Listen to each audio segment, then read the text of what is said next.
ಕರ್ನಾಟಕ ನ್ಯೂಸ್ಗೆ ಸ್ವಾಗತ. ನಾನು ರಾಣಿಕೋಟೆ. ಕಳೆದ ಒಂದು ವಾರದಿಂದ ಬೀದರ್ ಜಿಲ್ಲೆಯಲ್ಲಿ ಚಳಿಯ ಆರ್ಭಟ ಶುರುವಾಗಿದ್ದು, ಕಳೆದ ಒಂದು ವಾರದಿಂದ ಮೈ ಕೊರೆಯುವ ಭಾರಿ ಚಳಿಗೆ ಗಡಿನಾಡು ಗಡಗಡನೆ ನಡುಗುತ್ತಿದೆ. ಚಳಿಯ ಆರ್ಭಟಕ್ಕೆ ಜನತೆ ತತ್ತರಿಸಿ ಹೋಗಿದ್ದಾರೆ. ಪ್ರತಿ ವರ್ಷ ಸಾಮಾನ್ಯವಾಗಿ ಡಿಸೆಂಬರ್ ಮತ್ತು ಜನವರಿಯಲ್ಲಿ ಚಳಿ ಹೆಚ್ಚಾಗಲಿದೆ. ಆದರೆ ಈಗಲೇ ಚಳಿ ಶುರುವಾಗಿದ್ದು, ಇದರಿಂದ ರಕ್ಷಿಸಿಕೊಳ್ಳಲು ಜನರು ಸ್ವೆಟರ್, ಕೈಗೆ ಗ್ಲೌಸ್ ಹಾಗೂ ಮಂಕಿ ಟೋಪುಗಳ ಮೊರೆ ಹೋಗಿದ್ದಾರೆ.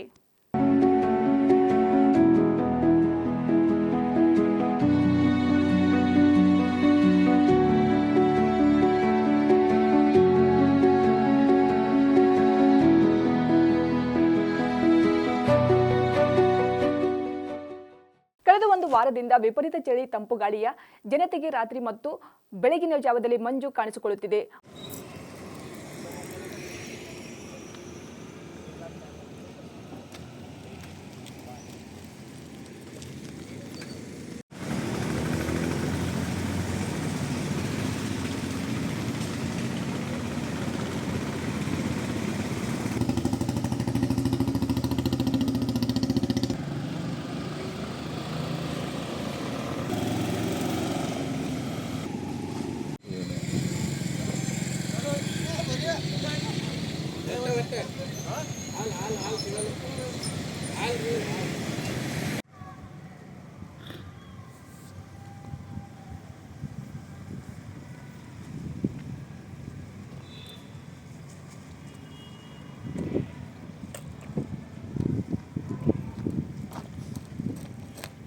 ಮೈ ಕೊರೆಯುವ ಚಳಿಗೆ ಹೆಚ್ಚಿದ ಜನರ ಆರೋಗ್ಯದ ಮೇಲೆ ವಿಪರೀತ ಪರಿಣಾಮ ಬೀರುತ್ತಿದೆ.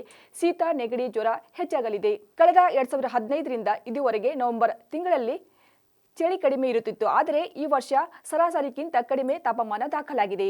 ನವೆಂಬರ್ 28ರಂದು 13 ಡಿಗ್ರಿ ತಾಪಮಾನವಿದ್ದು, ಇನ್ನು 3 ದಿನಗಳಲ್ಲಿ ಚಳಿ ಹೆಚ್ಚಾಗಲಿದೆ. ಇದಕ್ಕಾಗಿ ಜನರು ಮುನ್ನೆಚ್ಚರಿಕೆ ಕ್ರಮ ಕೈಗೊಂಡು ಆರೋಗ್ಯದತ್ತ ಗಮನ ಹರಿಸಬೇಕು ಎಂದು ಹವಾಮಾನ ಇಲಾಖೆಯ ಅಧಿಕಾರಿ ಬಸವರಾಜ್ ತಿಳಿಸಿದರು. ಕಳೆದ ಒಂದು ವಾರದಿಂದ ಸುಮಾರು ಒಂದು 18 ನವೆಂಬರ್ ನಂತರ ಏನಪ್ಪ ಅಂತಂದರೆ ಈ ಒಂದು ಬೀದರ್ ಜಿಲ್ಲೆಯಲ್ಲಿ ಈ ವಾರದಲ್ಲಿ ಏನಪ್ಪ ಅಂತಂದರೆ ಸಾಮಾನ್ಯಕ್ಕಿಂತ ಕನಿಷ್ಠ ಟೆಂಪ್ರೇಚರ್ ಏನಾಗಿದೆ ಅಂತಂದರೆ 3 ಡಿಗ್ರಿ ಸೆಲ್ಸಿಯಸ್ ಕಡಿಮೆ ಆಗಿದೆ ಇವಾಗ. ಸೊ ಇದು ಏನು ಇಂಪ್ಯಾಕ್ಟ್ ಮಾಡ್ತದೆ ಅಂತಂತಂದರೆ ಒಂದು ಜನರ ಮೇಲೆ ಇಂಪ್ಯಾಕ್ಟ್ ಆಗ್ತದೆ. ಇದು ಕೋಲ್ಡು, ಆಮೇಲೆ ಏನಪ್ಪ ಅಂದರೆ ಚಳಿ ಜಾಸ್ತಿ ಆಗ್ತಾಯಿದೆ ಇವಾಗ ಎಲ್ಲ ಕಡೆ, ಎಲ್ಲ ತಾಲೂಕದಲ್ಲಿ ಚಳಿ ಹೆಚ್ಚಾಗಿದೆ. ಯಾಕಂದರೆ ಟೆಂಪ್ರೇಚರ್ ಕಡಿಮೆ ಆಗೋದ್ರಿಂದ ಇದಕ್ಕೆ ನಾವು ಏನು ಮಾಡಬೇಕು, ಒಂದು ಮುನ್ನೆಚ್ಚರಿಕೆಯಾಗಿ ಏನು ಮಾಡಬೇಕು ಅಂತಂದರೆ ಆದಷ್ಟು ನಾವು ಸ್ವೆಟ್ರ್, ಮಫ್ಲರ್ ಐತಿ ಇವೆಲ್ಲ ಸ್ವಲ್ಪ ಹಾಕ್ಕೊಂಡು ನಾವು ಸ್ವಲ್ಪ ಬೆಚ್ಚಗಿರಬೇಕು. ಯಾಕಂತಂದರೆ ಇವಾಗ ಇದು ಒಂದು ಕಿವಿ, ಮೂಗು, ಬಾಯಿ ಇವೆಲ್ಲ ನಾವು ಏನಪ್ಪ ಅಂತಂದರೆ ಸ್ವಲ್ಪ ಆದಷ್ಟು ಕೋಲ್ಡ್ದಿಂದ ನಾವು ಇದನ್ನು ಪ್ರಿವೆಂಟ್ ಮಾಡ್ಕೋಬೇಕು, ನಾವು ಪ್ರೊಟೆಕ್ಟ್ ಮಾಡ್ಕೋಬೇಕು ನಮ್ಮ ಬಾಡಿ. ಅದು ಒಂದು ಮೇನ್ ಇಂಪಾರ್ಟೆಂಟ್ ಇರೋದು. ಆದಷ್ಟು ನಾವು ಕೆಲಸ ಇದ್ದಾಗ ಬೆಳಗ್ಗೆ 10 ಗಂಟೆ ತನಕಂತೂ ಚಳಿ ಇದ್ದೇ ಇರ್ತದೆ. ಮತ್ತು ಸಂಜೆ 6 ಗಂಟೆ ನಂತರ ಮತ್ತೆ ಚಳಿ ಜಾಸ್ತಿ ಆಗ್ತಾ ಹೋಗ್ತದೆ. ಈ ಚಳಿ ಅಂದರೆ ಬರೀ ಚಳಿ ಅಷ್ಟೇ ಅಲ್ಲ, ಈ ಚಳಿಯಲ್ಲಿ ಮತ್ತೆ ಡಸ್ಟ್ ಕೂಡ ಇದೆ. ಅದು ಮೇನ್ ನಮಗೆ ಪ್ರಾಬ್ಲಮ್ ಮಾಡೋದಿಲ್ಲ. ಸ್ಪೆಷಲಿ ರೆಸ್ಪಿರೇಟ್ರಿ ಶ್ವಾಸ ಆಡೋದೇನು ಸಮಸ್ಯೆ ಇರ್ತದೆ ಕೆಲವೊಂದು ಏಜ್ಡ್ ಜನರಲ್ಲಿ, ಅಂಥವ್ರಿಗೆ ಇದು ಭಾಳ ಸಮಸ್ಯೆ ಆಗ್ತದೆ. ಅದಕ್ಕೆ ಆದಷ್ಟು ಪ್ರೊಟೆಕ್ಟ್ ಮಾಡ್ಕೋಬೇಕು. ಇದರಲ್ಲಿ ಏನಿಲ್ಲ, ಇದು ಮುನ್ನೆಚ್ಚರಿಕೆಯಾಗಿ ಒಂದಷ್ಟು ಸ್ವೆಟರ್ಸ್, ಮಫ್ಲರ್ ಹಾಕಿದರೆ ಇದು ಎಲ್ಲ ಓಕೆ ಆಗ್ತದೆ, ಏನು ತೊಂದರೆ ಇಲ್ಲ. ಟೆಂಪ್ರೇಚರ್ ಇವಾಗ ಅಟ್ ಪ್ರೆಸೆಂಟ್ ಸಾಮಾನ್ಯಕ್ಕಿಂತ 3 ಡಿಗ್ರಿ ಕಡಿಮೆ ಇದೆ. ಇವಾಗ 13 ಇದೆ. ಈ ವಾರದಲ್ಲಿ ನಾವು ಕನಿಷ್ಠ ಟೆಂಪ್ರೇಚರ್ ನಾವು ಒಂದು ಸರಾಸರಿ ತಗೊಂಡಾಗ 3 ಡಿಗ್ರಿ ಕಡಿಮೆ ಇದೆ. ಸೊ ಸಾಮಾನ್ಯಕ್ಕಿಂತ 3 ಡಿಗ್ರಿ ಕಡಿಮೆ ಇದೆ. ಹಂಗಾಗಿ ಚಳಿ ಜಾಸ್ತಿ ಇದೆ.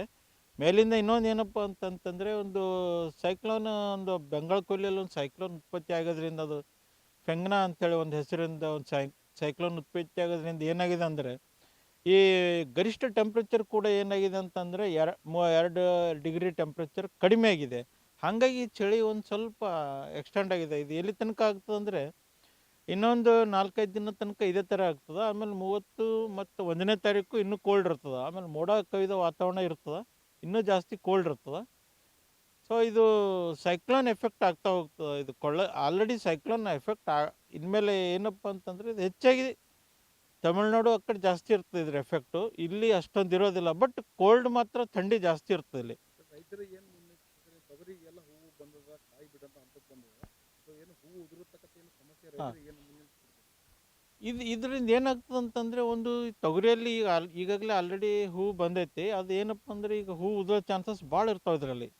ಅದು ಒಂದು ಫಿಸಿಯಾಲಜಿ ಪ್ರಾಬ್ಲಮ್ನೂ ಇದೆ. ಬಟ್ ಅದು ಯಾವಾಗಲೂ ಇದೇ ವರ್ಷ ಚಳಿ ಹೆಚ್ಚಾದಾಗನೇ ಇದಾಗ್ತಾ ಹೋಗ್ತದೆ. ಆಮೇಲೆ ತೊಗರಿಯಲ್ಲಿ ಸರ್ಕೋಸ್ಪರ ಎಲೆ ಚುಕ್ಕೆ ರೋಗ ಅಂತೇಳಿ ಕೂಡ ಬರ್ತದೆ ಅದರಲ್ಲಿ. ಇದು ಏನಪ್ಪ ಅಂತಂದ್ರೆ ನಾವು ಈ ಹೂ ಉದುರೋದಕ್ಕೆ ನಾವು ಏನು ಮಾಡ್ತೀವಿ ಅಂದರೆ ಪ್ಲಾನಿಫಿಕ್ಸು 0.25 ಮಿಲಿ ಎಮ್ ಎಲ್ ಪ್ರತಿ ಲೀಟ್ರು ಮತ್ತು ಕಾರ್ಬನ್ ಡೈಜಿಮು 1 ಗ್ರಾಮ್ ಪ್ರತಿ ಲೀಟ್ರ್ ನೀರಿಗೆ ಮಿಕ್ಸ್ ಮಾಡಿಕೊಂಡು ನಾವು ಸ್ಪ್ರೇ ಮಾಡ್ತೀವಿ. ಇದರಿಂದ ಏನಾಗ್ತದೆ ಅಂದ್ರೆ 15 ದಿನ ಅಂತರದಲ್ಲಿ 2 ಸಲ ಸಿಂಪಡಣೆ ಮಾಡಿದರೆ ಅದರ ಉದುರೋದನ್ನು ಕಡಿಮೆ ಆಗ್ತದೆ.